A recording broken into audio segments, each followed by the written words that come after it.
Bismillahirrahmanirrahim. Assalamualaikum warahmatullahi wabarakatuh.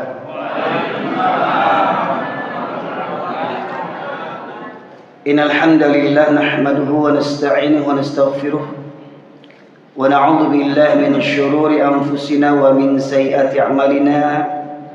Man yahdihillahu fala mudilla lahu wa may yudlilhu fala hadiyalah. Asyhadu an la ilaha illallah wahdahu la syarika lah wa asyhadu anna Muhammadan abduhu wa rasuluhu alladzi la nabiyya ba'dah. Allahumma salli wa sallim ala nabiyyina Muhammad wa ala alihi wa sahbihi ajma'in. Qala Allah Ta'ala fil Qur'anil Karim, a'udzu billahi minasy syaithanir rajim. Ya ayyuhalladzina amanu taqullaha haqqa tuqatih wa la tamutunna illa wa antum muslimun.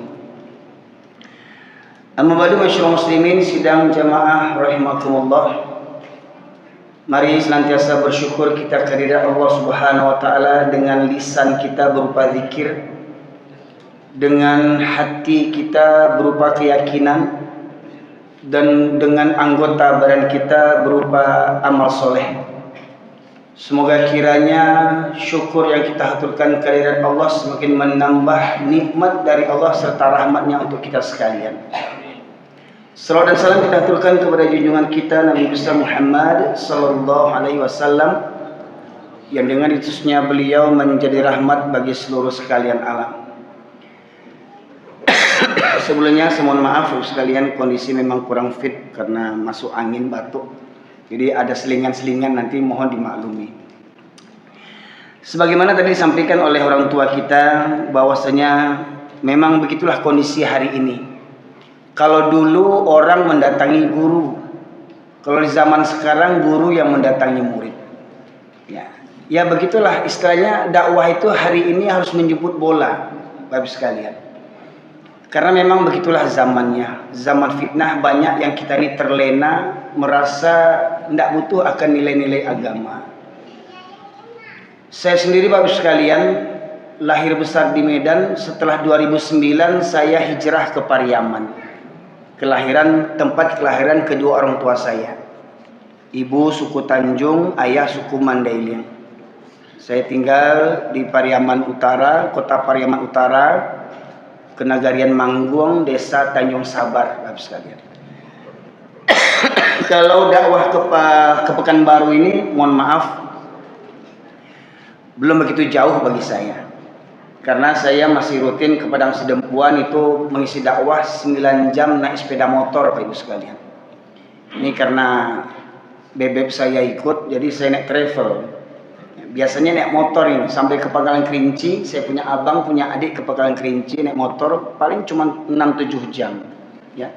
Ke Padang Sidempuan 9 sampai 10 jam. Itu masih saya lakukan sekitar 3 bulan sekali ke Padang Sidempuan, Tapanuli Selatan, Sumatera Utara, Bapak sekalian. Jadi kalau Pekanbaru masih dekat. Ya, mudah-mudahan apa yang kita lakukan ini, saya datang dari Pariaman ke Pekanbaru, Bapak Ibu datang dari rumah menuju kemari, semoga kiranya semua langkah yang kita ayunkan, baik dengan putaran roda kendaraan yang kita naiki, semua itu sebagai wasilah untuk menggugurkan dosa-dosa kita. Dan mengangkat derajat kita semakin dekat kepada Allah Subhanahu wa taala. Dan semoga di majelis ini kita bersama di taman surga, dan semoga kita reuni nanti di surga firdausnya Allah Subhanahu wa taala. Bapak sekalian, rahmati Allah, pada kesempatan kali ini saya ingin menyampaikan beberapa perkara yang membuat seseorang itu terhalang daripada hidayah. Dia terhalang daripada hidayah, amalnya sia-sia, bahkan dia tidak sebenarnya bertuhankan kepada Allah semata. Kita awali dari firman Allah surat Al-Kahfi, surat yang ke-18 ayat 103 sampai ayat 106, di mana Allah berfirman, A'udzu billahi minasyaitonir rajim. Qul hal nunabbiukum bil akhsarina a'mala. Katakanlah, maukah aku beritahukan kepada kalian tentang orang yang paling merugi amal perbuatannya? Allah menawarkan, memerintahkan kepada Nabi untuk menyampaikan kepada umatnya, kepada kita semuanya, maukah aku kabarkan kepada kalian tentang orang yang paling merugi amal perbuatannya? Dia beramal, tetapi dia termasuk orang yang paling rugi. Ya.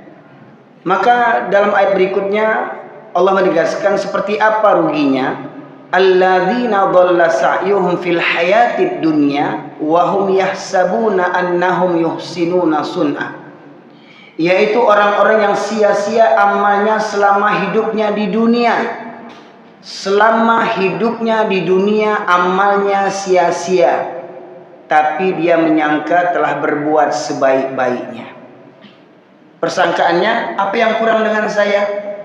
Saya sudah Islam 7 keturunan, saya sudah sholat, saya sudah puasa, saya sudah membayar zakat, saya sudah naik haji, sudah umroh, sudah berkurban. Apalagi yang kurang dengan saya? Menurut dirinya, dia sudah berbuat sebaik-baiknya. Ada yang kurang leh.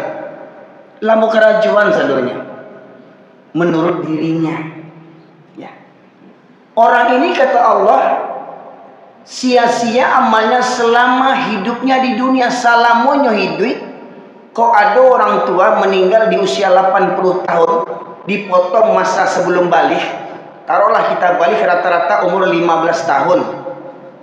Ya, kemudian dia meninggal di usia 80 tahun. Jadi 80 kurang 15 menjadi 65 tahun. Ada orang yang beramal selama 65 tahun, sholat, puasa, zakat, haji, umroh, ya, bahkan membangun masjid, tetapi semua amalnya sia-sia selama hidupnya. Jadi dia rugi bukan malam ini saja. Contoh, kalau malam ini rugi siapa? Yang datang ke masjid bukan karena Allah. Mari kita luruskan niat kita. Saya luruskan niat, Bapak Ibu mari luruskan niat. Ya. Mari kita hadiri majelis ilmu ini karena untuk mencari ridho Allah Subhanahu wa taala.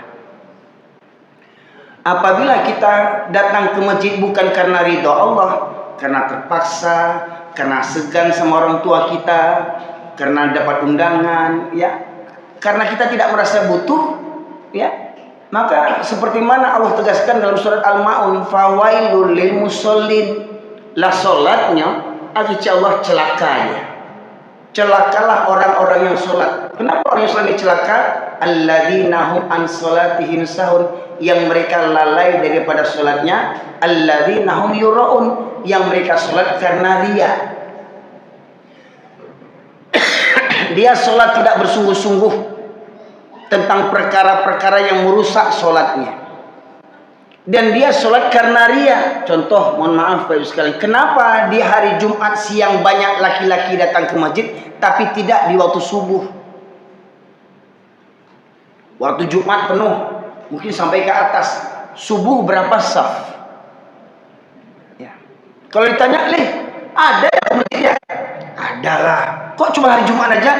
Supaya jangan nampak kali kapirawak katanya. Jadi dia datang seminggu sekali supaya untuk nampak dia, oh dia lain mau ke masjid mah, ya. Jangan nampak benar kapirawak aja. Paling enggak seminggu sekali cukup lah, ya. Jadi ada yang karena begitu, segan sama Pak RT, segan sama orang tua, lebih-lebih calon-calon hari ini mau jadi gubernur, mau jadi wali kota, cari muka ke masjid-masjid, cari suara, mengemis suara menjelang mencalon. Lah terpilihnya awak dianiaya. Ya. Ya. Banyak caleg-caleg, calon-calon pemimpin-pemimpin itu mengemis suara seakan dia butuh, tolonglah saya, dukung saya. Oh, nanti kalau begini, omong kosong. Baik sekalian. Lihat aja. Selama dia belum mencalon datang ke masjid, tidak. Ngapain dia jauh-jauh ke masjid?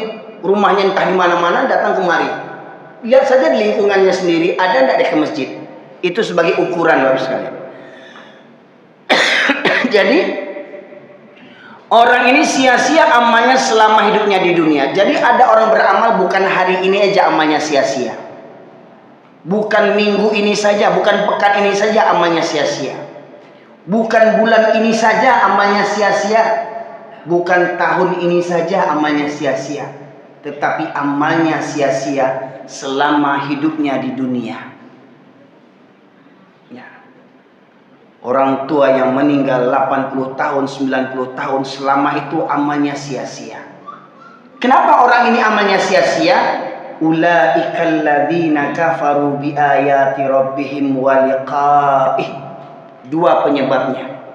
Mereka itu orang-orang yang ingkar kepada ayat-ayat Allah, ingkar kepada ayat-ayat Allah. Dia sudah baca Al-Qur'an, dia pelajari Al-Qur'an, dia pahami Al-Qur'an, tapi dia abaikan Al-Qur'an.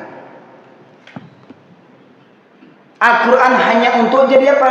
Hanya untuk jadi hiasan, hanya untuk dibaca, hanya untuk perlombaan, hanya untuk dihafalkan, tapi tidak benar-benar diamalkan isinya. Contoh Pak, lomba MTQ dapat juara enggak? Dapat juara? Lomba hafal Quran dapat juara enggak? Lomba mengamalkan Quran dapat apa? Contoh, lomba mengamalkan Quran.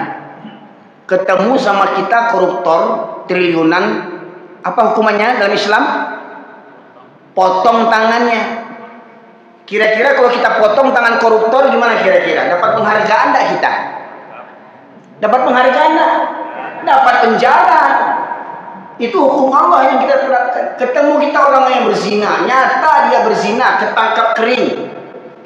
Ya, karena memang dia di atas kasur, enggak basah-basah dia ketangkapnya. Ya, kecuali lari ke sawah jatuh basah, ketangkap basah, nanti ketangkap kering. Ya. Maka hukumannya orang yang berzina itu diapakan?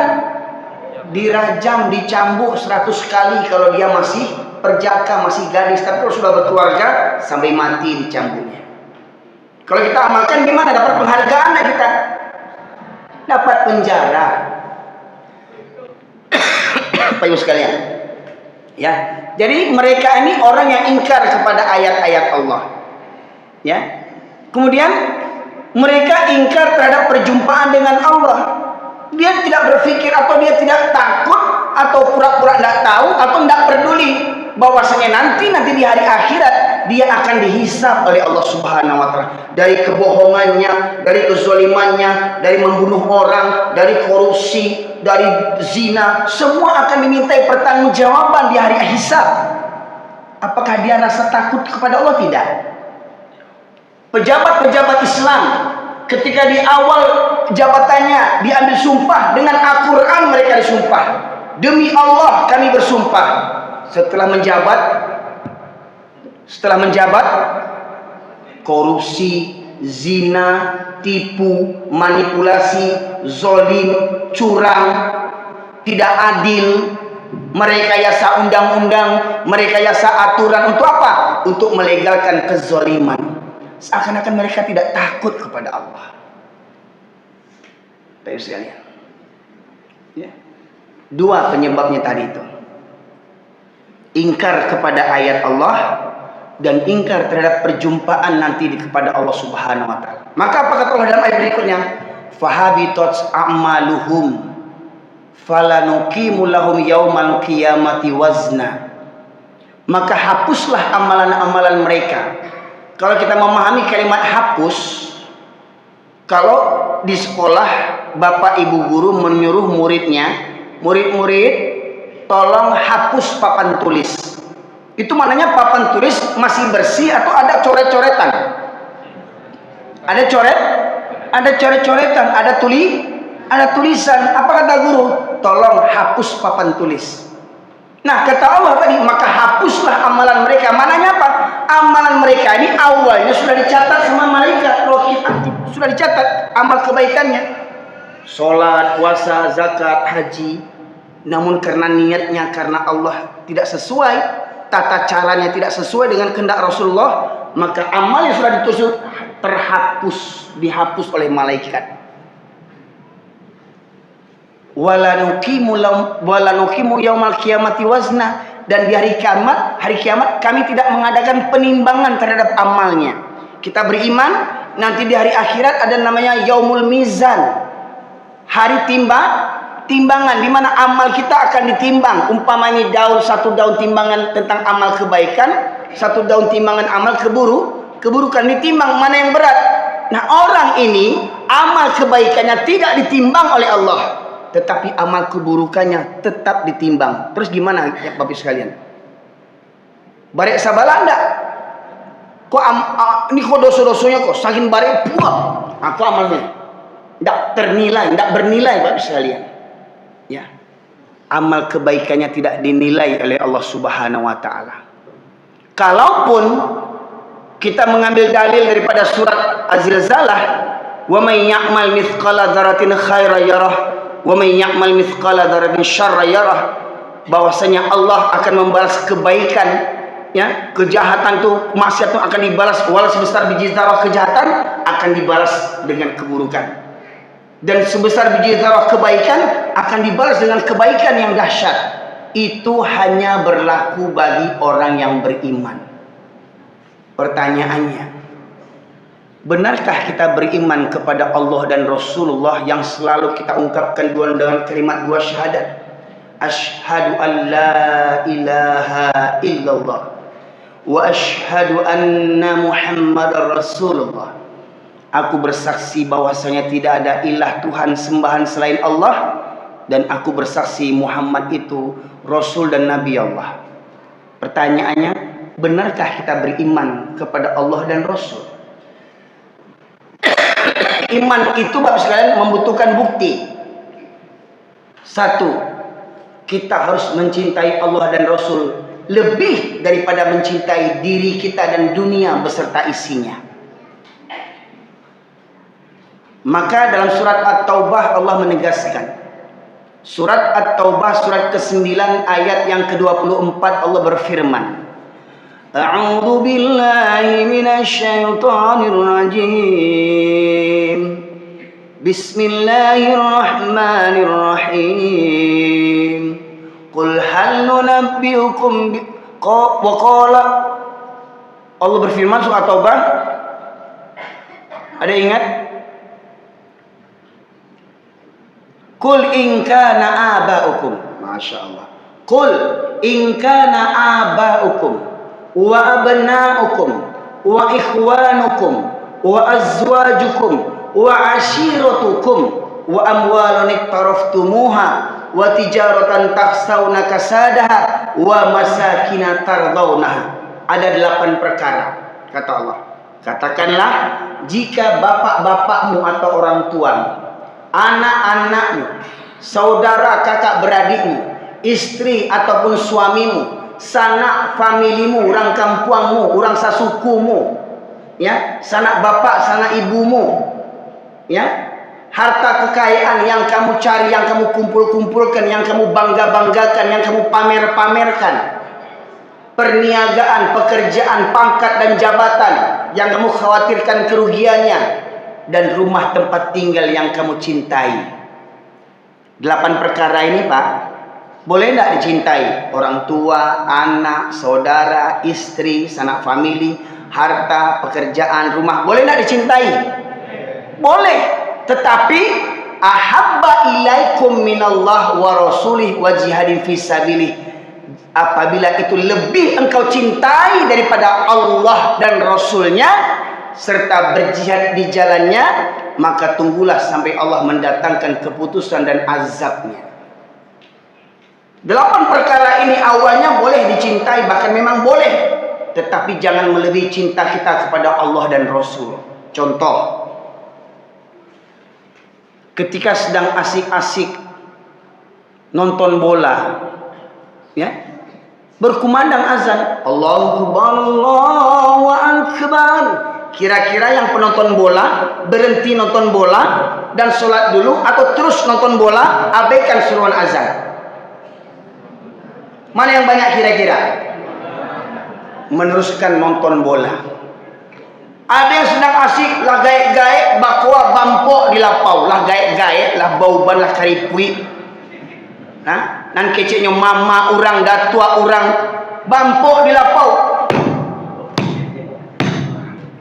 Lapau dake jo surau. berkumandang azan, Allahu Akbar, Allahu Akbar. Kira-kira yang bampuk di lapo tu menghentikan batu koanya berangkat ke surau atau terus main bakoa? Baik, faktanya lebih senang mereka terus bakoa. Ya. Atau ketika anak daro Jomara Pulai sedang mengamek di pelaminan, ya, dek gencunya, dek calaknya, dek bulu mato palsunya, bulu matun palsu jole. Nah, ya, dek make upnya, dek suntiangnya, dek jamah kami tak foto, tak ada azan, Allahu Akbar, Allahu Akbar. Kira-kira anak daro Jomara Pulai turun dari pelaminan sholat atau indah? Berapa banyak kalau ada? Buat survei. Mohon maaf Pak, kita ini di Indonesia umat Islam terbesar di dunia. Umat Islam terbesar di dunia. Kita orang Islam terbesar di dunia, di Indonesia ini. Dan terkhusus orang Minangkabau punya falsafah adat bersendikan sarak. Sarak bersendikan kitabullah. Sarak mengata, adat memakai. Kalau memang orang Minang berpegang teguh kepada adatnya, niscaya orang Minang ke surga semuanya. Yang berpegang teguh pada adat. Karena dikata adat tadi ujungnya apa? Sarak mengato, adat memakai. Apa kata sarak? Wajib sholat walau dalam kondisi sakit. Orang sakit pantang kena air, boleh tinggal sholat tidak? Dia tidak boleh kena air. Gimana mau sholat, mau berwudu? Tayamum, sudah tayamum mau berdiri rasa mau tumbang, gimana mau sholat? Duduk rasa mau mual, gimana mau sholat? Berbaring, umpama saya berbaringnya, sudah berbaring terbujur kapur tempat tidur lah seminggu 2 minggu. Untuk sholat mengangkat tangannya, Allah, tidak tahu, tidak bisa angkat tangan, gimana mau sholat lagi? Dengan isyarat mata, walau cuma terentang begini, tetap wajib sholat. Yakin? Itu tadi waktu barale Pak. Waktu barale Pak, waktu jadi pengantin. Berapa banyak yang sholat jujur? Baik wong Jawa, baik alak kita do, baik orang awak, kalau mengamek di pelaminan, jujur, ya, babu, dulu ya mana do, dulu induannya itu, anaknya itu juga, ya, baik sekalian. Kalau dulu induknya bantu aku, orang gaibnya, orang tuanya menikah seperti begitu, tidak sholat orang tuanya, anaknya menikah begitu juga, berarti itu sekeluarga tidak pernah bertobat kepada Allah tuh. Bolong-ulang dosa tuh. Setiap baralik berulang dosa. Neraka tapi Pak Haji, Bu Haji, walau induknya haji, ya, induknya hajah, apaknya haji. Waktu baralik orang jahiliyah gayanya, tidak sholat waktu baralik. Anaknya baralik, baik tujuh bantu ayah induknya dulu, tidak sholat. Karena raku Bu Haji sama Pak Haji kok.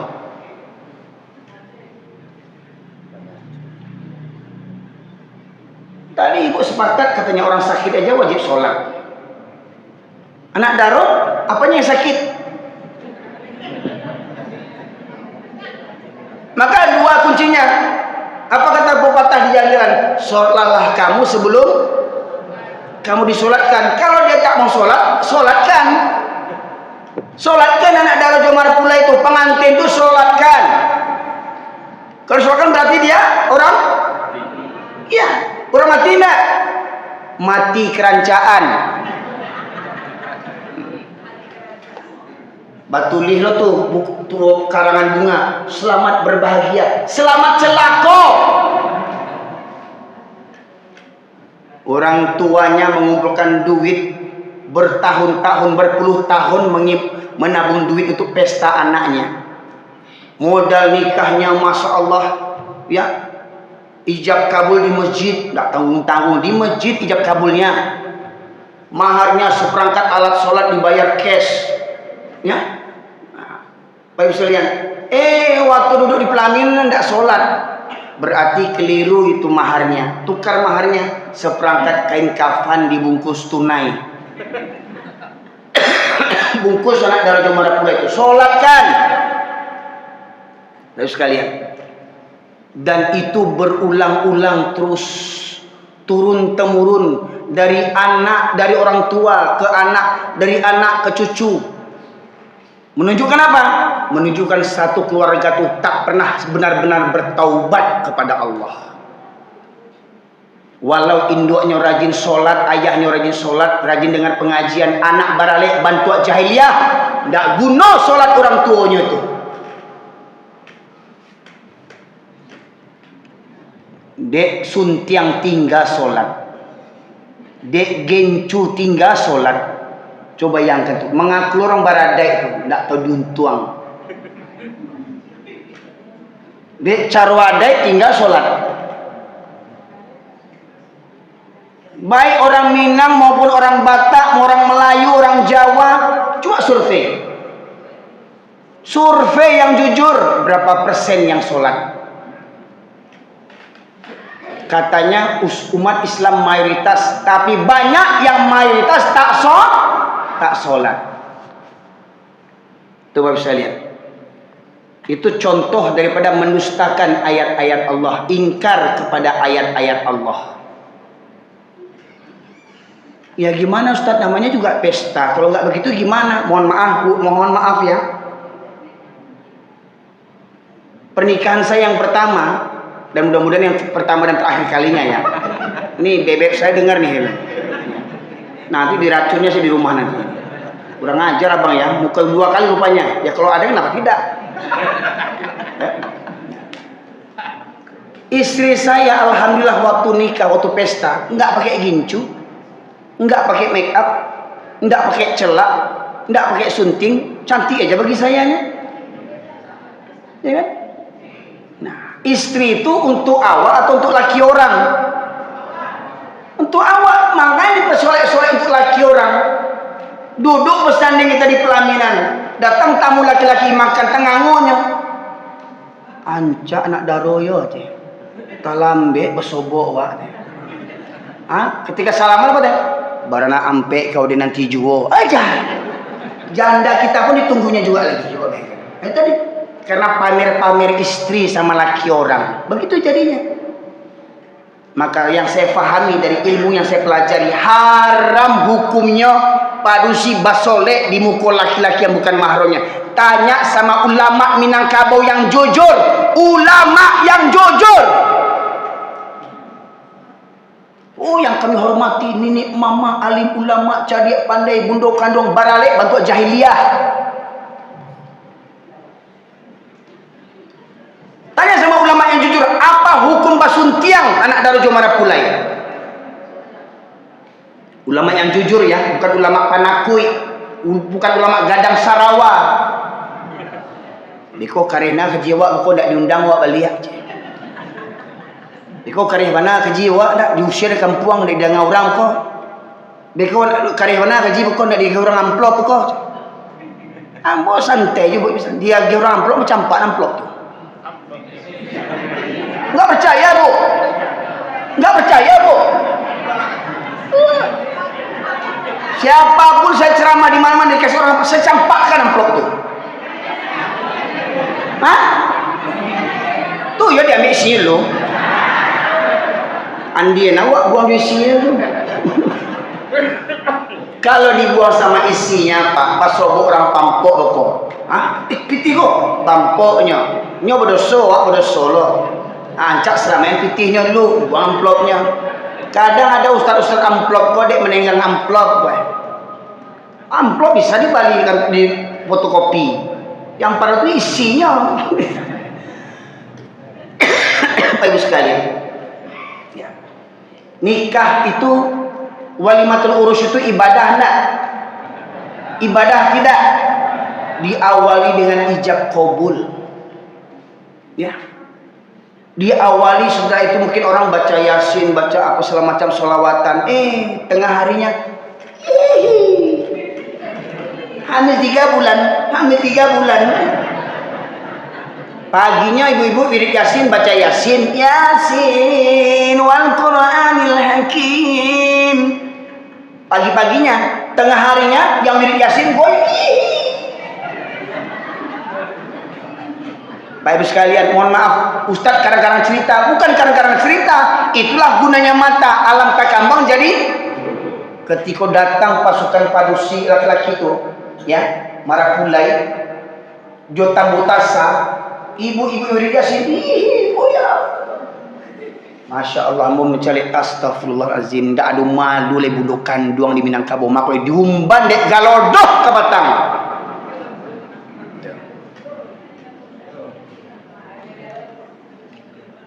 Bayangkan, Gampo 2009 di Minangkabau, ndak jalan jole, ndak bertobat jole orang Minangkabau.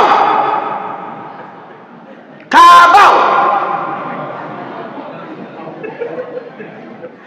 Kece orang Minang, Baradai, sarak mangatu, adik bersih sarak bersih kitabullah, solat bila takana, surau langang, gadang sale, gadang kale, gadang sarawat.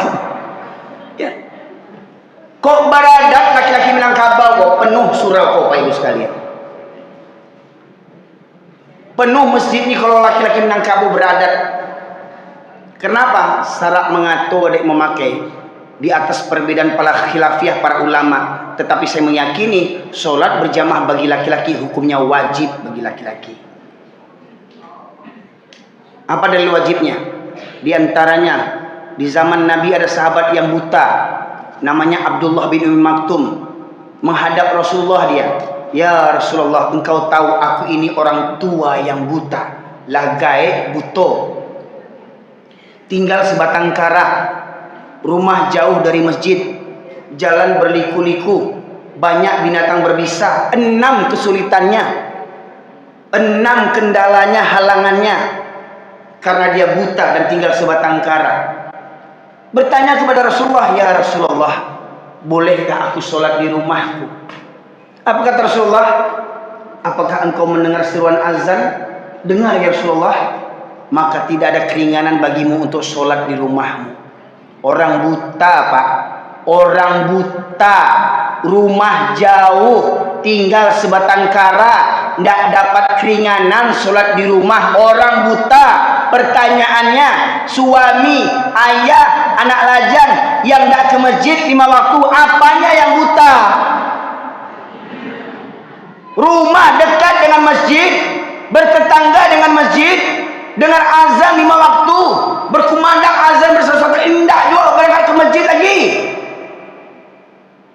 Apanya yang buta itu? Kalau sudah hati yang buta, tidak ada cerita kaji boleh. Sekalian. Bertetangga dengan masjid, dia tidak sanggup berangkat ke masjid. Mencari pitih ke pasar sanggup. Ya. Hujan-hujan ke pasar painya. Ke surau, hari cerah tidak berangkainya. Oh, kalau untuk ngejar dunia nggak tanggung. Gunung kan ku daki, lautan ku seberangi, surau aku lewati. Lagi deh. Untuk cari dunia. Ini yang pertama tadi. Seseorang yang amal ibadahnya sia-sia, seperti mana saya katakan tadi, pesta pernikahan itu ibadah. Tetapi apabila di situ terjadi dosa-dosa besar, maka ibadah itu jadi sirna, Pak Ibu sekalian. Dosa yang dapat. Tadi contoh pertama, basole anak daro dimukul laki-laki yang bukan mahramnya.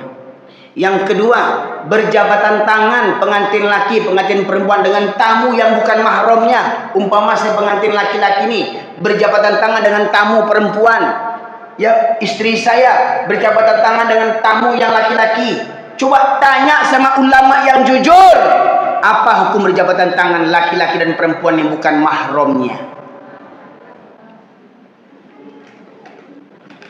Kok yo baradai orang Minangkabau ndak akan bersalaman jo laki-laki yang bukan mahramnya, Bapak Ibu sekalian. Kok yo baradai orang Minangkabau. Sudah 2 itu. Yang ketiga, ketika mau foto, ya, Ini pengantin laki, ini pengantin perempuan. Suami istri tamu ingin foto, ya sudah salaman, dosa yang kedua. Ini pengantin laki-laki, ini pengantin perempuan. Laki orang mau foto, tegak samping laki-laki. Kata tukang foto, Pak, pindah Pak, samping perempuan. Diatur sama tukang foto. Tamu laki-laki fotonya di samping pengantin perempuan. Tamu perempuan fotonya di samping pengantin laki-laki. Bersebelahan, bersentuhan bahu-bahunya dengan laki-laki perempuan yang bukan mahramnya. Si suami tidak ada cemburu istrinya dekat laki orang. Menunjukkan apa? Suami dayus. Apa suami dayus tuh? Kalau bahasa kasarnya suami geremo. Tidak ada punya rasa cemburu istrinya berdekat-dekatan dengan suami orang. Foto dengan perempuan yang bukan mahramnya. Nih pengantin perempuan, ini tamu laki-laki. Nih pengantin laki-laki, ini tamu perempuan. Diatur sama tukang foto. Mau kita, betapa bodohnya kita. 3 kemaksiatan yang sering terjadi dalam pesta pernikahan. Yang keempat, harus sekalian, berapa juta biaya kursi yang berselimut hari ini? Kursi pakai selimut, meja pakai selimut, tanah pakai karpet, lauk pauk semuanya, cendol, serabi, sate, ya, pelaminan berapa juta. Innal mubadzirina kanu ikhwana syayatin. Pemborosan itu, mubadzir itu kawannya setan.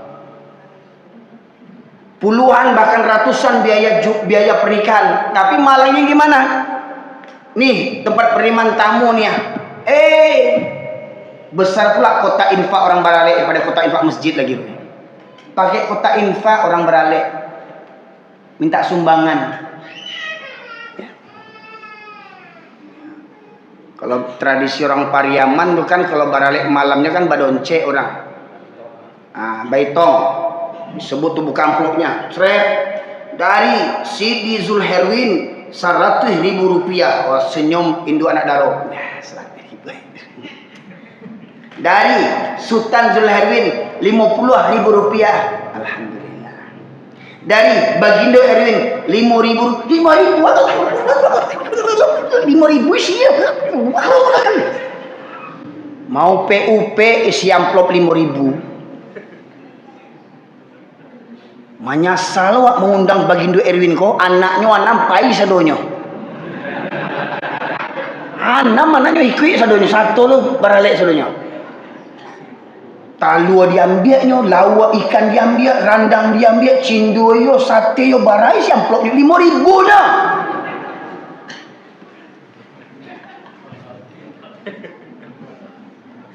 Datang lo sana di rantau le bala boleh. Batanyo labo. Ale tu manggale atau sedekah hidangan tu. Lah bara banyak dosa tu.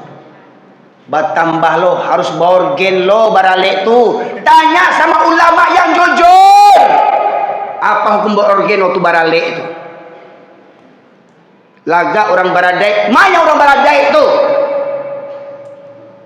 Kalaupun lah, kalau boleh, kalau memang boleh hukum organ, kalau boleh. Kalau saya meyakini itu hukumnya haram bagi saya. Karena saya baralek tidak pakai organ. Banyak juga tamu datangnya. Kalaupun lagunya lagu-lagu kasidah, lagu nasihat, tidak apa-apa. Ya, janganlah mau disanjung-sanjung, engkau dikelar manusia agung. Tidak apa-apa. Ya. Ini tidak lagunya hamil 3 bulan, hamil 3 bulan, hamil 3 bulan. Siapa lakiku? Siapa lakiku? Hamil 3 bulan pamer-pamer sama orang.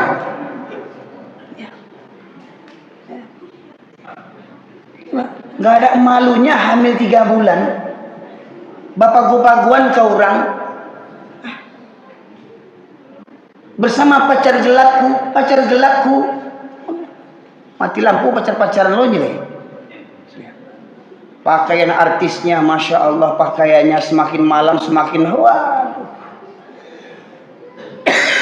Sekalian. Itu dosa ketika baralek. persiapannya bertahun-tahun, uangnya berpuluh juta, satu hari ke neraka lari semuanya. Azan berkumandang, mohon maaf Pak, mohon maaf lagi, saya pesta saya, nikah saya, masuk azan zuhur, datang azan zuhur, masuk azan asar, saya pengantin laki-laki bersama semua tamu laki-laki saya ke masjid semuanya. Ya. Ke masjid kami semuanya. Ketika saya pesta itu, saya pengantin laki-laki, semua tamu laki-laki saya ke masjid semuanya. Itu pesta saya di Medan, tempat banyak orang Batak Kristen, tahun 99. Saya bisa begitu, kenapa kita tidak bisa yang lainnya? Laga orang Minang baradai. Mana nadik Minang tu sebenarnya Pak Ibu sekalian? Coba jujur, siapa yang mangku beradai di kampung kau? Mohon maaf, siapa mangku beradai? Bau, waktu cara beralih anak cucunya beralih cara Islam. Aku, Pak Ibu sekalian. Nah, banyak perkara-perkara yang mempengaruhi umat Islam. Ya. Hingga akhirnya ibadahnya sia-sia. Yang pertama tadi, mereka lebih mencintai orang tua, anak, saudara, istri, sanak famili, harta kekayaan, pangkat dan jabatan, rumah tempat tinggal. Sudah jelas berkumandang azan, ya. Apa kata Rasulullah? 2 solat yang berat bagi orang munafik. Solat Isya dan solat subuh berjamaah itu berat bagi orang munafik, Pak. Kalau Jumat menunda, sampai ke atas enggak? Subuh berapa banyak jamaahnya? Mana yang lain? Munafik.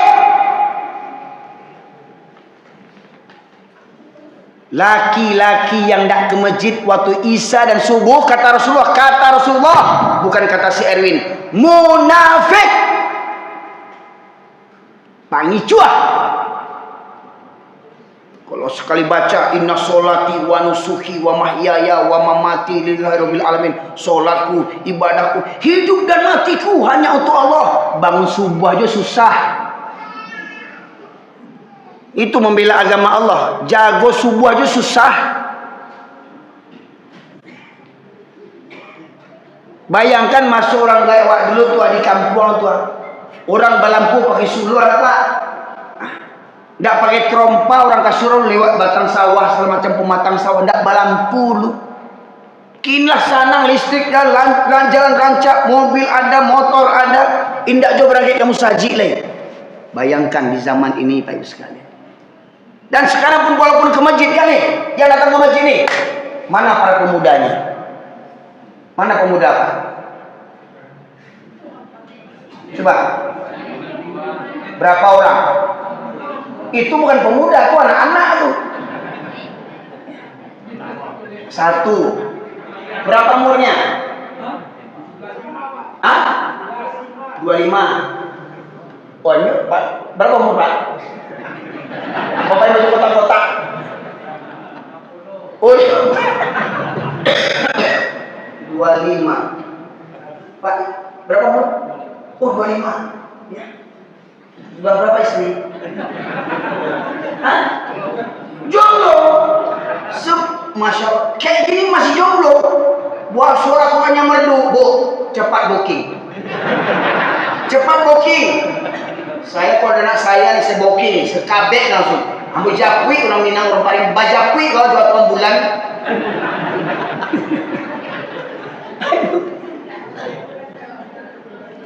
Masya Allah. Gak ada pemudanya Pak. Dari sekian yang banyak nih, para pemuda gak minat ke masjid. Bayangkan, anak siapa itu? Anak siapa? Anak awak, kemenakan awak. Tapi kecil pepatah orang Minang, anak di pangku kemenakan di bimbing. Manyo. Lagi dengar kecil ayah kini. Lagi dengar kecil orang tua kini dia anak. Lagi dengar kecil mama kini dia kemenakan. Dulu kemenakan melalak, keluar keluyuran, batuak mama di lapau. Tunggang langgang babaliak kemenakan tu. Mama. Kini mama batu. Matilah aja. Di doanya mamanya mati. Matilah membalak juga diangkat. Awak tagah-tagahnya bentuk anak juga bentuk tu teh. Nggak terima kemenakan kini dinasihati di mamaknya. Bahkan nggak terima orang tua. Umpama ko orang tua aku misalkan mama ambo gua.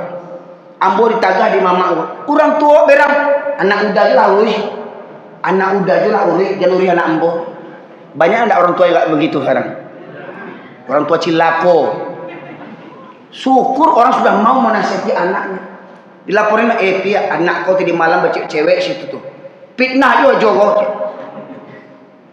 Anak juga kan ditujuannya. Bukannya senang dia anaknya dilapori pacaran. Kita kan mata kita kan terbatas. Kita mungkin di rumah, tetangga kita melihat anak kita pacaran, tetangga melapor, terima kasih. Ini tidak marah sama tetangga. Pandai mengurus keluarga orang aja, keluarganya gitu juga nya. Nah, itulah manusia hari ini ya Allah ya Rabbi. Di zaman apa kita hidup sekarang ini? Nggak berlaku lagi watawassobil haqi watawassobil sobri. Ya, udah macam tinggal di Jakarta aja, lu gue. Emang gue pikirin, mas bola. Itu yang pertama misalnya. Apabila manusia dan dunia dipertuhankan, maka amal ibadah kita karena manusia akan sia-sia. Yang kedua Bapak sekalian, yang banyak menjadikan amal kita sia-sia, Allah tegaskan di dalam surat Al-Furqan. Ya, surat Al-Furqan surat surat ke-25 ayat 43 ayat 44. Allah berfirman, a'udzubillahi minasyaitonirrajim, ara'aita man ittakhadha ilahahu hawahu afa anta takunu alaihi wakila. Terangkanlah, sudahkah kamu mengetahui orang-orang yang mempertuhankan hawa nafsunya, mempertuhankan hawa nafsunya, maka akankah kamu menjadi pemelihara atasnya? Kalau orang sudah mempertuhankan hawa nafsu, bisa tidak diselamatkan? Kita nasihati. Ya, dah sholat lagi soalim banawa janggui sasewang. Awak menasihat untuk sholat marah. Kalau orang Kristen kita ajak sholat marah wajar. Ini orang Islam tidak sholat kita ingatkan berangnya. Soalim banawang bantu orang ini musuh surga. Awak mengajak sholat soalim udah sokapi udah. Nggak bayangkan. Lah tada ngazan dia coba barang ke surau leh. Lah gae lah jadi ayah orang. Sekalian mempertuhankan hawa nafsunya. Apa kata Allah orang yang mempertuhankan hawa nafsunya dalam ayat berikutnya? Am tahsabu anna aktsarahum yasma'una aw yaqilun inhum illa kal an'am bal hum adallus sabila. Apakah kamu mengira sebagian mereka mendengar dan memahami? Mereka tak lain seperti binatang ternak, bahkan lebih sesat jalannya daripada binatang lagi. Itulah orang yang memperturutkan hawa nafsunya. Allahu Akbar, Allahu Akbar. Kita tahu artinya Allah Maha Besar, tetapi kita sibuk nonton bola. Hawa nafsu. Kita dengar Allahu Akbar, Allah Maha Besar yang Maha memberi rezeki, tapi kita jaga tetap menggaleh. Awak tinggalkan Allah, tetap menggaleh. Beko orang balanjo ba'a beko galeh ditungguin, Allah diabaikan. Ya. Oh, you kan tuh cari nafkah segala macam, Pak Ibu sekalian. Rasulullah Sallallahu Alaihi Wasallam namanya bersanding dengan kalimat syahadat bersama Allah Subhanahu Wa Taala. Beliau pemimpin umat, beliau ayah, beliau pemimpin pasukan perang. Bahkan di medan perang beliau tidak pernah meninggalkan sholat berjamaah sekalipun. Tak pernah meninggalkan sholat berjamaah walau dalam kondisi perang sekalipun. Bapak sekalian, mohon maaf ya, ada tolong ya Tidi atau siapa buka Quran terjemahan Android surat An-Nisa ayat 102. Minta tolong saya. Ya. Yang sudah kebuka Quran ada, Quran terjemahan. Minta tolong saya, tolong dibacakan. Pak, mohon maaf Pak, ada botol yang satu lagi Pak. Botolnya ada satu lagi. Ya, yang kosong pun boleh, kosong. Umpamanya, ini umpama Pak supaya kaji kau tuntas Pak. Ya. Kita dengarkan Sarak Mangato yang semestinya jadi adik laki-laki Minangkabau. Surat yang keempat, surat An-Nisa ayat 102.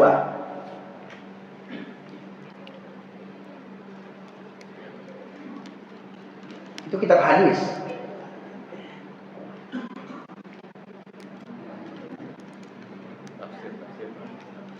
Quran terjemahan, ada? Tafsir. Ada situ Pak?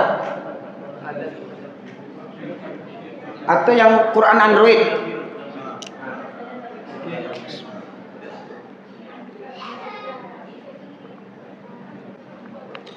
Nah, itu. Ya. Surat kedua, tolong baca. Surat keempat, surat An-Nisa ayat 102.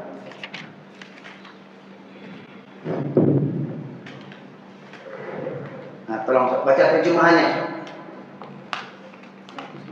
102, ayat 102. Surat An-Nisa ayat 102. Tolong baca terjemahannya saja. Artinya. Ya, artinya. Dan apabila engkau Muhammad berada di tengah-tengah mereka, sahabat-sahabat. Ya. Dan apabila engkau Muhammad, ini Muhammad siapa nih? Muhammad tukang bakso? Bukan, Nabi Muhammad.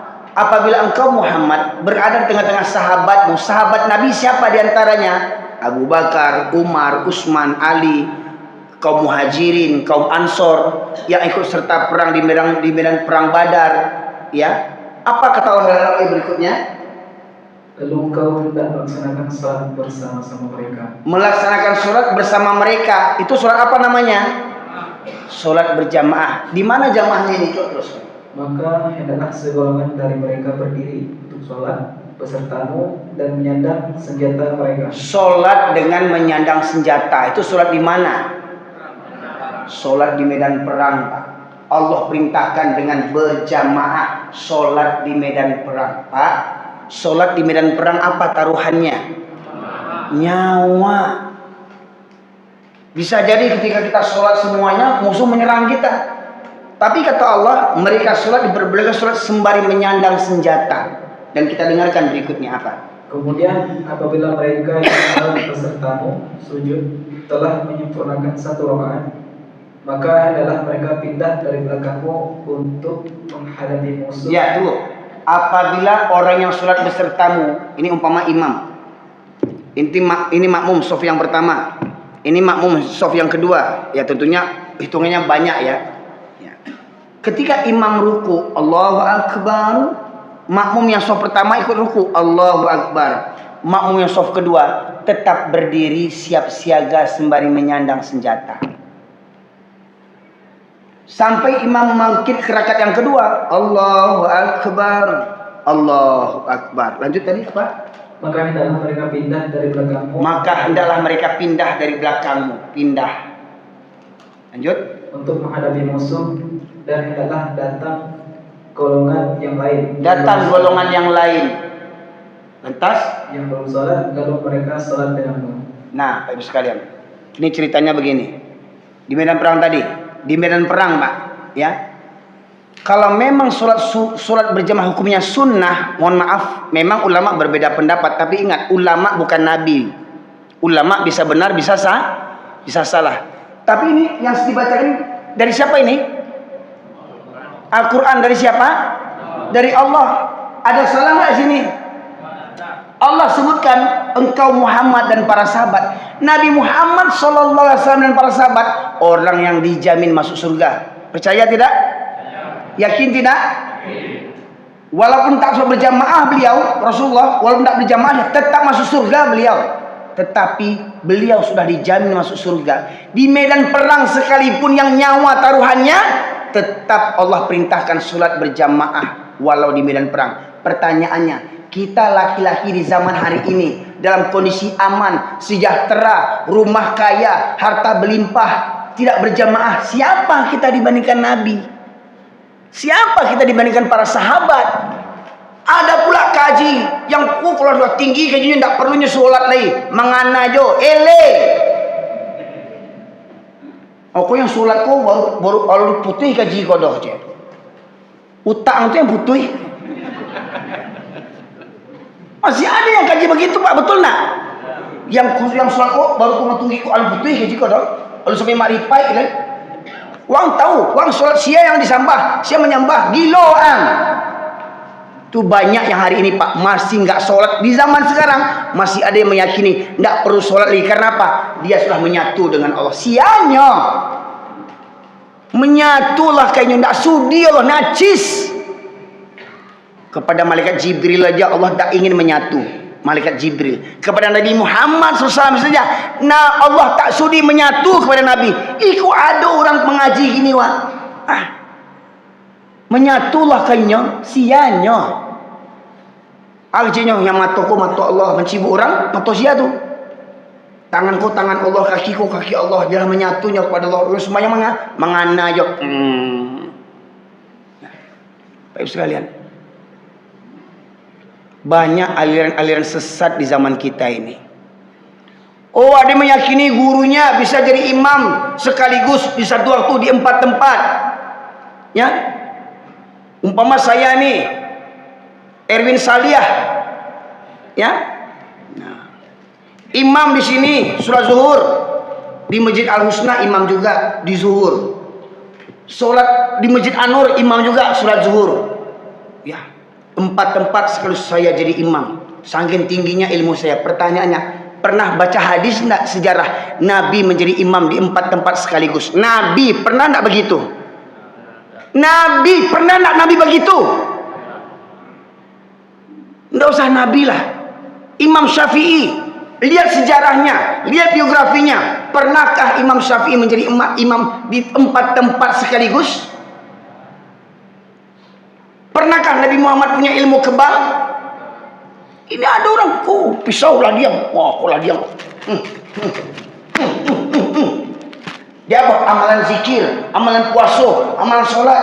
Kalau betul-betul begitu, tentu Nabi yang lebih kebal lagi. Maka Nabi pergi perang, mendoa aja Nabi di surau. Ya Allah, angkat gunung, ya Allah. Mati orang itu. Tapi Rasulullah berangkat ke medan perang, patah gigi Nabi. Nabi aja tidak punya ilmu kebal. Ada pula orang-orang gila hari ini punya ilmu kebal dengan zikirnya. Mohon maaf Bapak Ibu sekalian.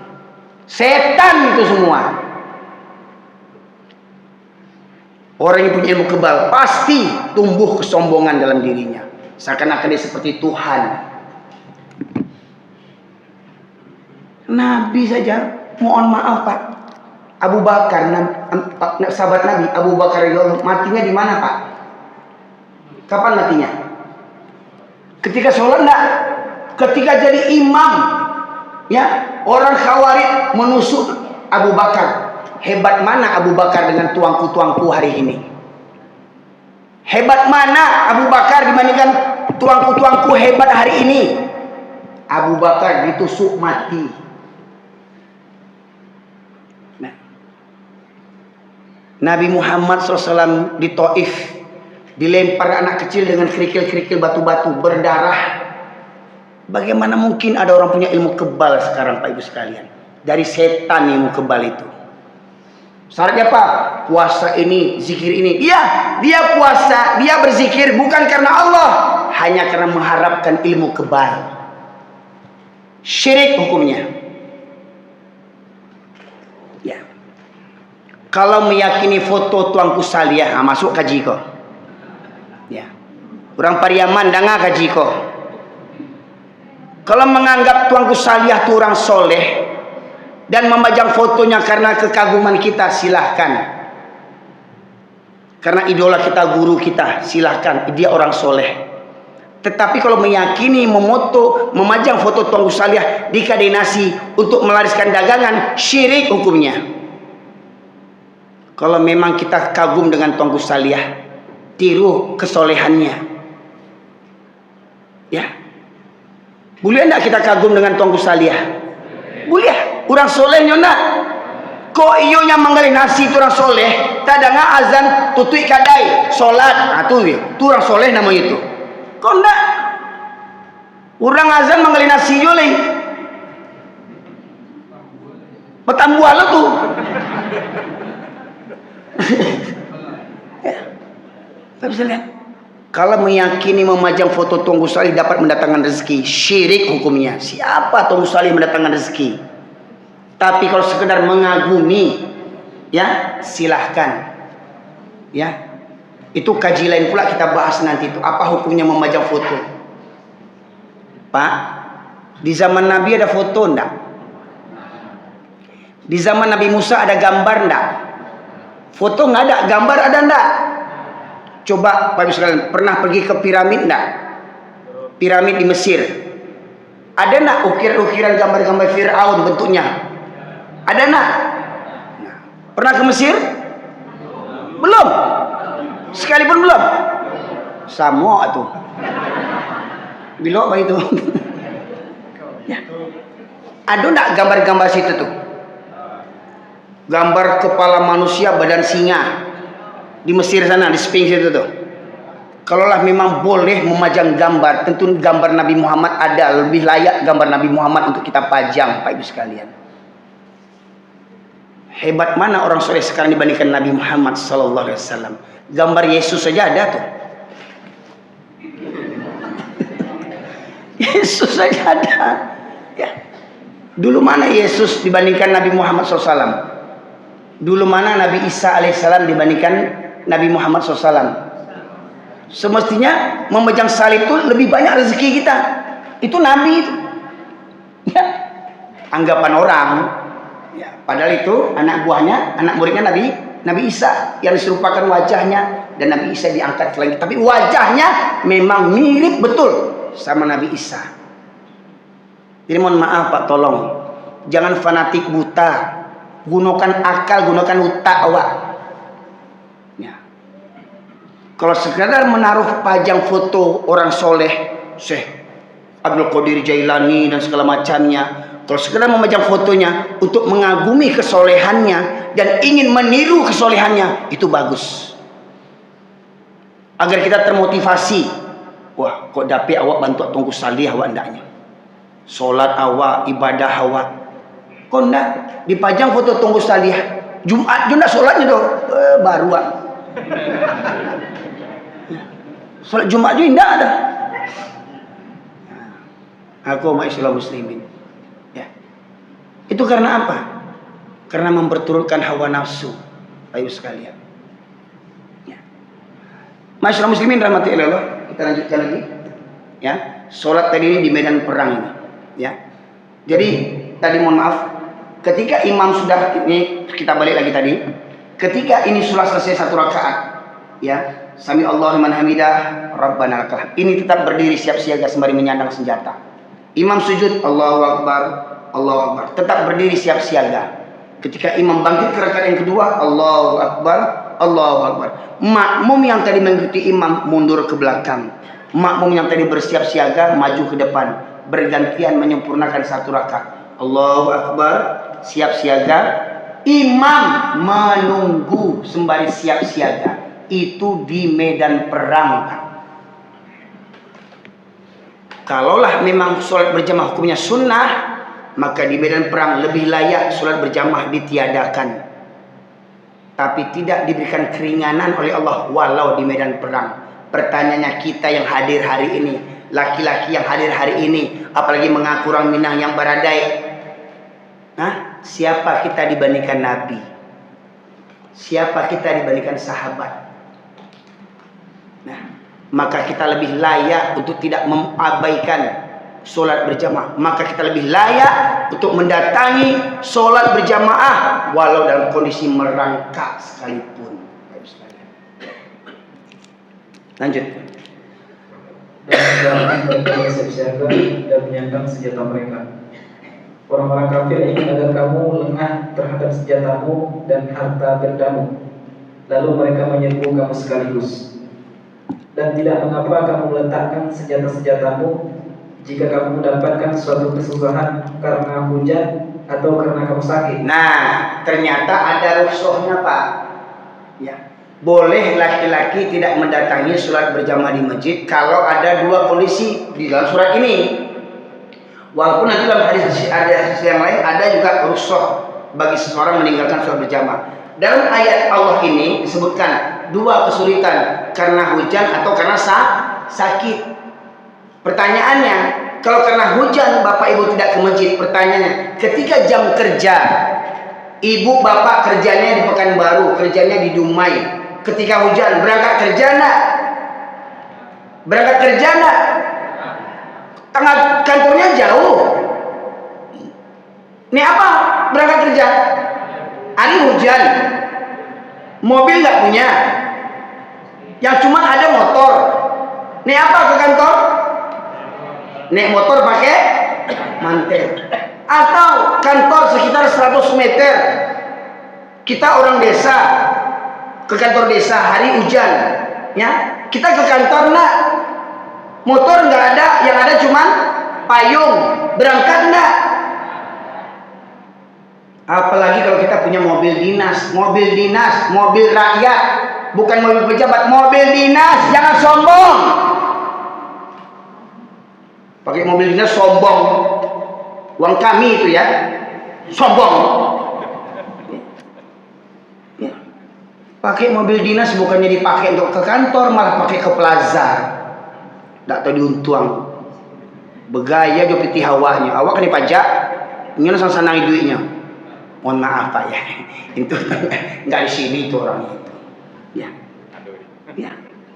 Mobil ada, kalau hujan berangkat ke kantor. Kenapa ke masjid nggak berangkat? Masjid dekat dengan rumah. Apa alasan lagi? Hujan. Perlu pakai mobil.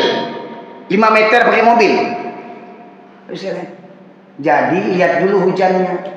Kalau hujannya hujan badai sampai banjir, galodo, itu enggak ke rumah. Ikut sambil dapat kaji, ketika Ustaz Ewin harus ke masjid. Oh, mati sandal ya Allah. Pele nama itu. Lah tahu galodo banjir ke Surojo wak le. Ya, selamatlah rumah awak, nyawa awak. Pertama sakit hujan tadi itu. Lihat kondisi hujannya. Yang kedua karena sakit. Nah, boleh kalau sakit kita nak ke surau. Tapi tanya dulu. Kenapa Pak nak suruh sakit Ustaz? Sakit apa? Sakit panau. Panau nak masuk hitungan. Sakit panau nak ke surau. Lama ya. Dekada nak ke surau Pak. Ya. Kadang ada orang cek lagi ceritanya itu. Kenapa nak ke surau Pak? Sakit. Kalau gitu Pak, sakit hati saya sedang pengurus yang baru nih. Rupanya Bapak pengurus lama. Dari pengurus sakit hati dia. Kau ndak ambo yang ngapu surau kau ndak kani duit surau kau doh. Berganti lo ambo. Kau pengurus sakit utak kau namanya. Bantu hebatnya mengurus musaji. Ya, musaji kau milik Allah bukan milik awak, bukan milik pengurus Pak. Mohon maaf Pak ya. Masjid ini Bapak itu sebagai amanah untuk mengurus masjid, bukan menguasai masjid. Ya. Ini soal santai Allah mengurus suraunya. Ya. Keuangan ndak jaleh. Ada yang bantu atau sakit hati jadi pengurus yang baru. Itu tidak masuk hitungan tuh Pak. Ya, ini masih muslimin. Jadi ada rukhsahnya. Begitu pula ketika kita musafir. Ya, saya Pak alhamdulillah ke Jakarta sering dari Sumatera Barat ke Jakarta naik bis Minangkabau, AMS, NPM, transport, Palala, Sembodo, alhamdulillah. Dalam perjalanan tuh kalau setiap subuh tuh alhamdulillah bisnya berhenti di masjid. Subuh, maghrib. Bayangkan menjelang subuh kita tidur di bis. Tiba-tiba bangun sudah di halaman masjid. Apa kata supir? Sholat. Kata kernet, bangun sholat. Kita disuruh sholat, supirnya nggak sholat. Nah, punya masalahnya gini kok. Elo ndak aman itu Pak. Mantan awak ke surau di jagoannya Wak ya, tapi tidak cukup elok kalau tidak ikut sholat. Gugur amal kebaikan kita. Ingat sholat itu tiang agama. Sebaik apapun kita kepada manusia, tetapi kepada Allah kita tidak jalin hubungan, maka sirna semuanya kebaikan kita di mata manusia. Ketika kepada Allah kita dustakan Allah, kepada manusia kita baik, kepada Allah kita durhaka. Bapak Ibu sekalian, ya, itu masalahnya. Kadang yang supir kok orang Minang loh sadanya kok, orang berada sembayang indah, baru betul saat mulai kasar muncung saat aja, bukan muncung ngambo yang kasar Pak. Coba dengar sore ke-7 ayat 179. Nah itu dia. Ini memang sengaja Pak, ayat favorit saya. Karena selama ini banyak orang Minang khususnya dan kita orang Islam pada umumnya banyak tidak peduli dengan Al-Quran. Al-Quran cuma untuk hiasan, Al-Quran cuma untuk MTQ, tapi Al-Quran tidak dipahami dan diamalkan dalam kehidupan kita sehari-hari. Kita dengarkan surat Al-A'raf ayat 179. Dan sungguh akan kami isi neraka jahanam banyak dari kalangan jin dan manusia. Mereka memiliki hati tetapi tidak mempergunakannya untuk memahami ayat-ayat Allah, dan mereka memiliki mata tetapi tidak mempergunakannya untuk melihat tanda-tanda kekuasaan Allah, dan mereka mempunyai telinga tetapi tidak digunakan untuk mendengarkan ayat-ayat Allah. Mereka seperti hewan ternak. Seperti apa? Seperti hewan ternak. Seperti hewan ternak. Bahkan lebih sesat lagi. Bahkan lebih sesat lagi. Mereka itulah orang-orang yang lengah. Mereka itulah orang-orang yang lengah dan lalai. Apa kata Allah? Sungguh akan kami penuhkan neraka jahanam banyak dari kalangan jin dan manusia. Siapa yang memenuhi neraka jahanam ini? Mereka yang punya hati tetapi tidak ada takut kepada Allah, meninggalkan sholat. Mereka yang punya hati tidak takut korupsi. Sholat iya tapi korupsi. Mereka punya hati, ya, sholat iya tapi curang dalam pemilu, sogok menyogok, zolim menzolimi, perkara undang-undang diatur demi kemenangan, demi kezoliman. Sholat iya tapi tidak takut menzolimi warganya, rakyatnya, ya. Sholat iya tidak ada takut kepada Allah. Para wanita sholat iya tetapi jilbab kapan maunya saja berjilbab, ke pasar pakai jilbab, ya, ke kantor pakai jilbab, sekolah pakai jilbab, di rumah menyapu halaman serokotok lakinya dipakainya, ya. Tuh tidak ada takutnya Pak Ibu sekalian. Walahum a'yunul la yusiruna biha, mereka punya mata tetapi tidak digunakan untuk melihat tanda-tanda kebesaran Allah. Tsunami di Aceh, tsunami di Donggala, longsor, tanah berjalan, banjir banjir di pesisir selatan, galodoh di Bukit Batabuah, Canduang, ya. Adakah kita mengambil pelajaran? Gunung Merapi mengeluarkan lahar debu panasnya, mati pendaki gunung anak Pekanbaru diantaranya, betul nak? Adakah ambil pelajaran Ibu sekalian? Walahum adzanun la yasma'una biha, mereka punya telinga tetapi tidak digunakan untuk mendengarkan ayat-ayat Allah. Punya telinga tidak mendengarkan ayat-ayat Allah. Suara kumandang azan ayat Allah enggak? Allahu akbar, Allahu akbar, hayya 'alas salam, as-salatu khairum minan naum. Tahu enggak artinya itu? Ya? Sholat lebih baik daripada tidur. Pertanyaannya, berapa banyak yang datang sholat dibandingkan yang tidur?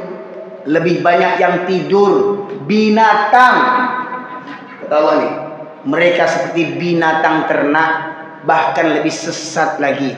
Nih syarat mengatur nih, firman Allah nih, udah dengar kaji baca Quran tapi tidak dipahami. Wajib sholat berjamaah bagi Nabi walau di medan perang. Kita laki-laki tidak datang ke masjid, siapa dibandingkan Nabi? Binatang yang nak musaji itu. Nah, kita cari besok subuh, sianan orang saya binatang besok.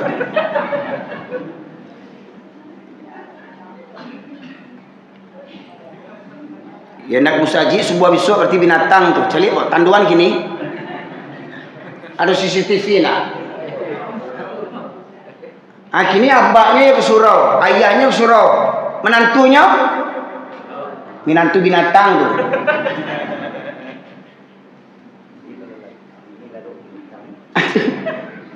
Jo binatang itu lalu lah jadi ayah orang, laki orang sholat di takana tuh.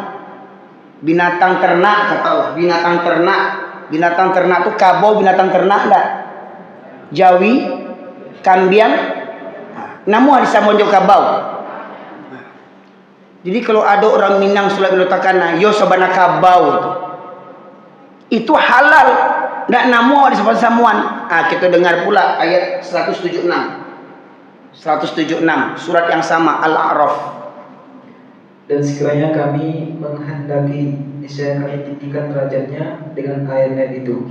Tetapi dia cenderung kepada dunia dan mengikuti keinginannya yang rendah. Maka perumpamaannya seperti anjing. Seperti apa? Seperti anjing. Yang keras suaranya. Seperti keras baca Quran tadi. Seperti anjing. Seperti anjing gitu. Pak, ini Quran yang dibaca ini.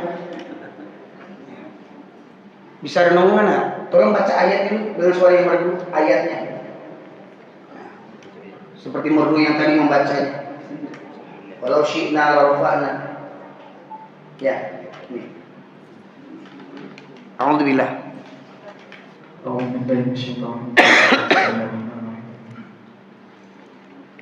Walau syi'na la rafa'nahu biha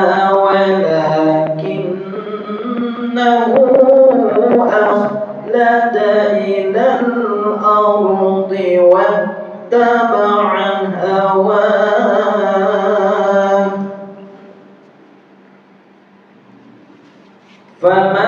فمثله كمثل الكلب إن تحمل عليه يلهث أو تتركه يلهث ذلك مثل القوم الذين كذبوا بآياتنا فقصص القصص لعلهم يتفكرون. Bapak sekalian, dengan mendengarkan Al-Quran saja kita bisa dapat pahala. Dengan membaca Al-Quran kita bisa dapat pahala.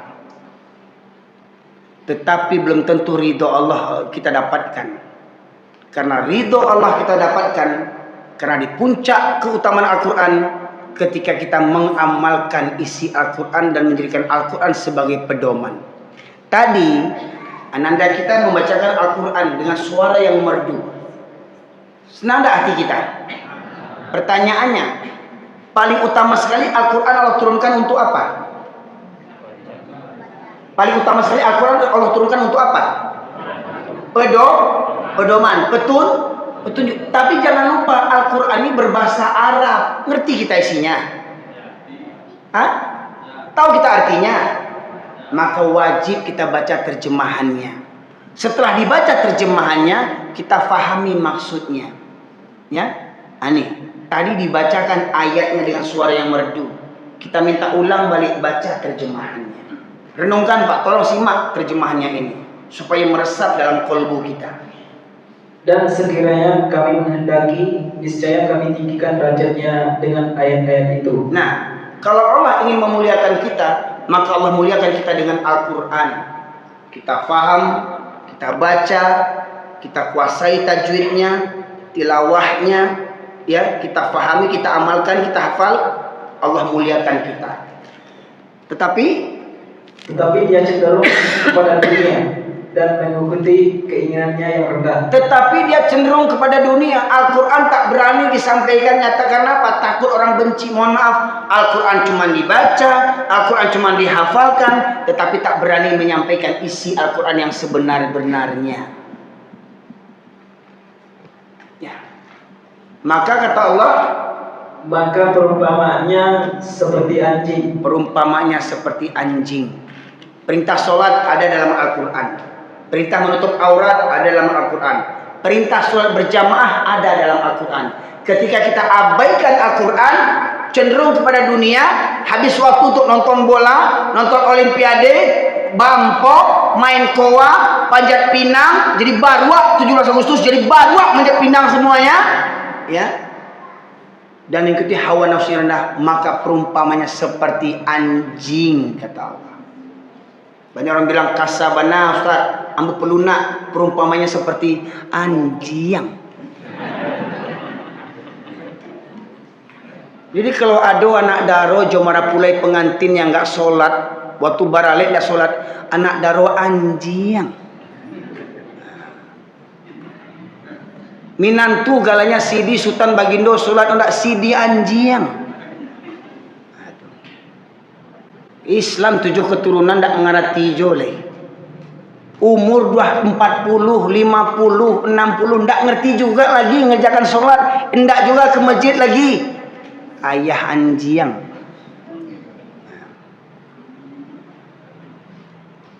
Oh kecilnya mama orang, anak dipangku kemana kan dibimbing. Indah kalau kesuruh mama tuh, mama anjing.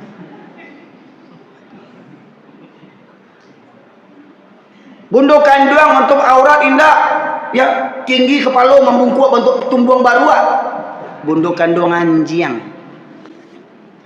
Silakan. Kok Quran kok Pak? Sengaja meminta dibacakan Quran. Yang pertama menyebut anjing tadi imam apa? Berang sama ambo, dia baca gitu lah. Ambo mau ulangnya ya. Ambo sudah aku pulang le. Kok berang ke beliau Pak? Pungkang di batu sekali. Dia nambo di berangan kok ndak komentar berang Ustaz anjing awal di panjang ya. Anjing itu kajinya. Di balainya kaji Ustaz anjing rumah aja. Ini Quran yang bicara Pak.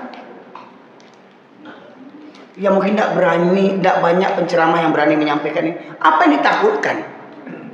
Apa yang ditakutkan Quran yang dibacakan? Kalau ada yang tersinggung sakit hati, berarti anjing sebenarnya itu.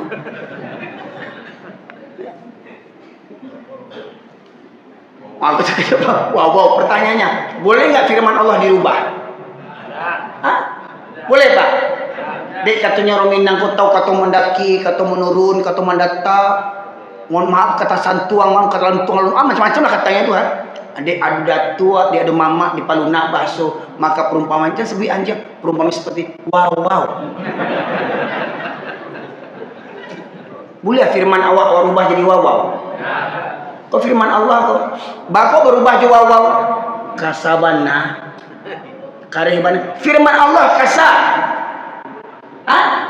Siapa lebih lunak lidahnya dibandingkan Allah Subhanahu firman Allah Subhanahu wa taala. Sehebat-hebat manusia, selembut-lembut manusia, firman Allah lah yang lebih lembut. Itu firman Allah, Pak. Anjing kata Allah, baca anjing, jangan wow jole. Badoso baca wow tu.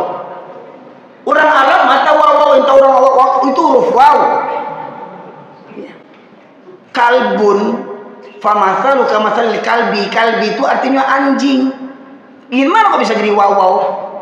Rubahlah kalimatnya. Famathalu kamathali wow.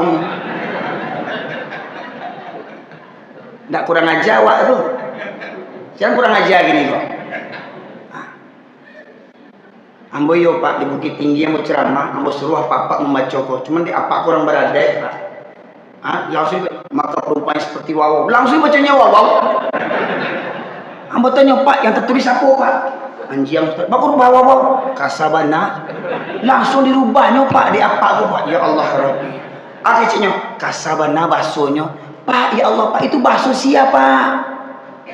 Bahasa Allah kecilnya tanpa sadar kasar kecilnya. Apakah Allah kasar? Siapa kasar gini kok hati ya Wak yang kasar atau Allah yang kasar? Masya Allah, langsung dirubahnya ke Tuan Jiang itu jadi wow. Banyak kurang ajarnya orang Minang tuh. Pak Ibu sekalian. Jadi kalaulah bantu akulah perangai gitu Pak Ibu sekalian. Ya. Kita beragama menurut hawa nafsu, maka saya sia-sialah amal kita selama hidup kita di dunia Pak Ibu sekalian. Sebenarnya banyak kali sampaian Ibu sekalian. Cuman kinilah jam 10 lewat. Kalau tarihan kaji kau sampai pagi tidak selesai kaji kau. Bagi kira-kira Pak Ibu sekalian. Kita tutup le. Kita tarihan sampai pagi. Le talok. Yo mana kau? Ambat lalak. Ikulah cacing. Pak Ibu sekalian. Kita sambunglah bila-bila buka. Ya. Itu pun kalau nama mengundang ambo. Ya. Jangan buka tanya, siapa Ustaz kok? Ustaz Erwin, Ustaz Anjiang tu ya. Baliknya kaji kawan. Yang undang Ustaz Anjiang tu dia. Anjiang tu hajinya dia. Awak dipanjangnya. Siapa jangan apanya? Siapa mau menjangan apa tu siapa? Awak dipanjangnya dia. Kalau di surau anjiang-anjiang sebutnya. Itu firman Allah. Tapi kalau yang mendengar di luar ya kurang berang-berang siapa tu? Anjiang-anjiang baca di surau dia. Nah, tapi tak tahu dari kalimat anjiang tu kita membaca anjiang tu pahala kita dapat kok. Ya, itu dari firman Allah. Tapi jangan pula pakai surau kelapau anjiang aja betul tu. Kurang ajar. Itu yang kurang ajar tu. Tapi kalau awak baca di lapau, boleh tak awak baca Quran di lapau? Boleh di pasar baca Quran? Baca terjemahan pakai mic. Kalau kami menghendaki, maka kami tinggikan derajatnya dengan ayat-ayat itu. Tetapi mereka cenderung kepada dunia, memperturutkan hawa nafsunya, perumpamaan seperti anjing. Tengok. Ya. Yang sibuk manggaleh, tidak solat, anjiang. Yang sibuk baralek, duduk di pelaminan, solat indah, anjiang. Anak daro, ibu yang cik tu. Ibu yang cik tu, anak daro anjiang, sibuk tendak. Jadi jangan bosan kesalahan. Kau nak kaji baik sekalian. Jadi kalau ada minantu, awak nak ke surau minantu anjiang. Hati-hati baik sekalian. Mau bangga punya minantu, punya otot pajero, musaji indah, minantu anjiang. Ya. Kalau firman Allah kita sampaikan. Mudah-mudahan dia kaji kalau disuap, ya, panuah surau pada orang sebenarnya. Yang nak tiba berarti, tinggal pilih lah, tinggal pilih. Ibu kau lelaki je orang kau jual anjiang. Ya. Kau anjiang mana di pangan? Anjiang mana di pangan? Di pungkang tak? Jadi kau ada laki tu tak sembahyang tu, pungkang, anjiang ngomong. Maka usahakan biswak sebuah panuah di orang surau kau. Yang anjiang dilarang masuk. Ya. Yang rumahnya dakik musaji tak ada tiba lagi berarti subana anjiang tu bagus sekali. Apa kaji tu? Ya. Minta ilang sudah mau tu pulang leh. Ya. Tak diundang sudah kau berhenti masa undang boleh. Yang penting kaji sampai. Ya. Kita caliat leh. Di kampung kau nak banyak orang tu anjiang yang banyak. Ya. Tinggal caliat busuk sebuah. Sia yang orang sebananya pastinya bagi gigit-gigit supaya ke surau. Ya. Makanya hati-hati bu, Pak, bak kecil buyah muka. Kalau ingin melihat orang Islam, lihat waktu sholat Jumat keluar tu, pampuk keluar, koruptor keluar, orang zolim keluar. Tapi kalau ingin melihat orang beriman, lihat waktu subuh. Siapa yang rutin ke masjid waktu subuh itu tanda orang beriman. Begitu pula kalau bapak ingin cari menantu, cari waktu subuh. Siapa yang rajin ke masjid, ambil di menantu. Walau umurnya 75 tahun. 70. Kamu yakin tidak akan selingkuh menantu itu? Baru tuang bana kok orang tua gitu dapat bini muda. Tidak akan selingkuh cuma tidak percaya cuba. Dia nak pilih mana cocoknya. Kamu yakin akan setia karena ibu tu. Kamar-kamar dipaci. Balik. Sekarang yang ke masjid waktu subuh tu yang ikut yang tua nanti boleh. Yang muda-muda mana? Mana yang muda? Anjiang. Nah, semoga di rumah awak kurang masadanya. Maka sebuah bayoyo jagoan, bayoyo jagoan. Kau nak bungkang aja batu. Itu kelembagaan. Ya. Nah, kok menyasar ibu mendengar kajian pokok, ampun minta ampun. Menyasar awak di panjangan jam ustaz kau aja. Ya. Sagagah tu menantu awak di panjiangnya. Menantu awak lah jadi eselon 1, eselon 2. Nak mau jadi aku eselon tu anjiang.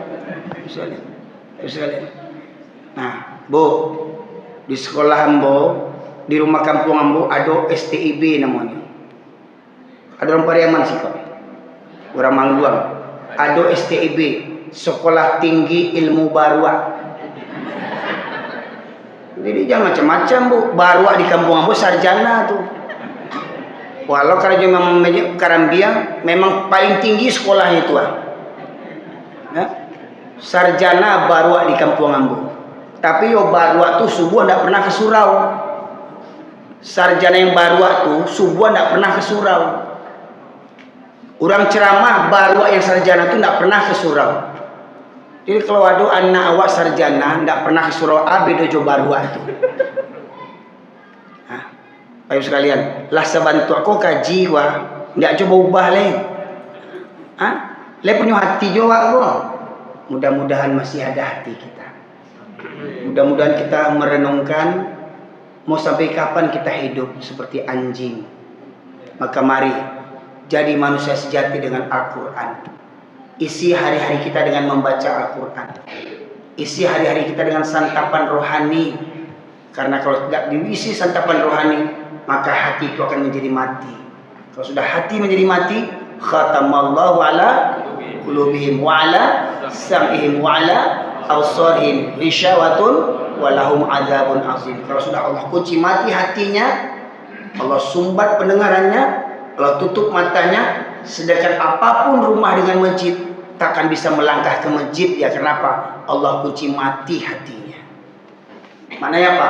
Allah tidak menginginkan kebaikan dari dirinya. Allah padianya. Ya. Maka semoga kiranya Allah bukakan pintu hati kita. Semoga kiranya Allah gugurkan dosa-dosa kita. Di antara 7 golongan yang mendapatkan naungan di akhirat, dapat perlindungan di akhirat nanti dari Allah, 7 golongan itu, 2 di antaranya pemuda yang hidup taat kepada Allah, bukan orang tua yang taat. Jadi kalau orang tua yang kesuruh wajar dia lah pensiun. Ya, dulu muda-muda mangan lu. Ya, lagi gege baru ke pensiun mengadu ke Allah, ya Allah penyakit ikhwan. Ya. Nah. Jadi kalau ada orang tua taat itu tidak heran, tapi kalau ada pemuda yang taat itu langka. Ya. Tuh, yang belakang tiang tuh, yang umurnya 25 tuh, atau cari lihat tuh manusia langka tuh. Jangan sampai punah, cie itu tinggalnya. Jangan sampai punah. Ya. Jangan cuman hari kojo tibonyo. Hati-hati wah, lah menengah kaji kok subuh nak tibo kok jadi anjing kok. Tanduan lah. Tamakan gua si kamala kamu. Dak tibo wak bedo belum. Dak tibo subuh jadi anjing wak dia. Nah, mudah-mudahan jadi manusia sejati. Ya. Asli orang kamu sih kok. Asli orang pribumi sini. Asli. Ini dan asli orang sini. Orang mana? Orang luar rupanya. Jangan apihan kok. KB sudah boleh. KB ambil di menantu. Ya, ibu sekalian. Nah, semoga akhirnya apa yang saya sampaikan ini bermanfaat bagi kita semuanya. Dapat menghancurkan hati kita yang selama ini keras seperti batu, bahkan lebih keras lagi. Karena batu saja yang besar ditetesi dengan air setetes-tetes, batu ini bisa pecah, bisa berlubang. Tentu hati kita lebih lunak daripada batu lagi. Semoga kesalahan kita selama ini Allah gugurkan bersama duduknya kita di majlis ilmu ini. Karena dalam majlis ilmu malaikat membentangkan sayapnya bersalawat untuk kita.